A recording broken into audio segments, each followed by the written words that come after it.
Yule kiongozi ambaye atakuwa na wananchi wengi ndio atapata tikiti ya DCP na baadaye nitakuja kumpigia kampeni.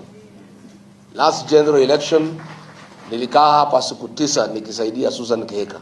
Mambo yake ilikuwa ngumu, alikuwa amekimbizwa anatoa makamasi. Nikakuja nikamsaidia hapa siku 9 alafu akatu. Nitakuwa hapa zaidi ya siku 40 ya kumtoa na kuleta gavana mpya wa kusaidia watu ya Nakuru. I want to confirm from where I sit, Nakuru is number 3 in terms of votes.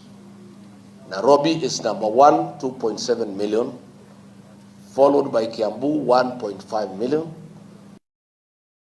mostly by Nakuru with 1.1, na tunaona itafika 1.2, 1.3.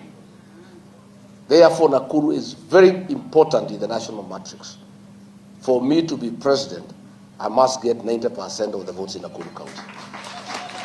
I have every intention to camp here for as long as it takes, working with our leaders to make sure 90% of the presidential vote comes to me.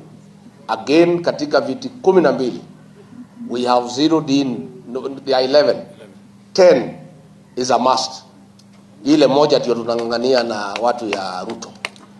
But 10 constituencies are ours to lose. And we will not lose them. Hata hiyo ya 11 tutangangana na yeye.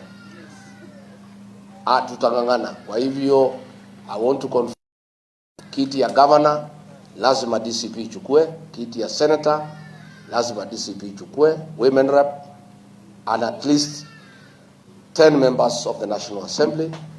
And out of the 55 wards, we have every intention to capture not less than 45. And ni kazi tutafanya hapa Nakuru. And I want to announce from here today that I will spend a lot of time in this county. I will spend a lot of time in this county. Nitakuwa nikienda mkisikia kabla hata sijafika Nairobi mnasikia nimerudi. Niko